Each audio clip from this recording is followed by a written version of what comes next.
Everest view top यस यो लिम्चुङपुङ गाउँपालिकाको tower बन्दै रहेछ उदयपुर हैन त एकदम खतरा हुँदै रहेछ यहाँ आज मौसम हजुर 6वटा हिमालको अवलोकन गर्न पाइन्छ रे यहाँ मेरो पुरानो दोस्त हो यहाँको टिचर हुनुहुन्छ उहाँ दिनेश सुवेदीजी उहाँको नाम र उहाँको आग्रहमा म यहाँ आएँ उहाँलाई भेट्न धेरै खुसी लाग्यो एकदम रमाइलो छ महल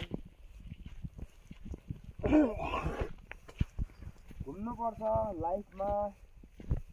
यतापट्टि छ्याङ्गै देख्ने रहेछ हलेसी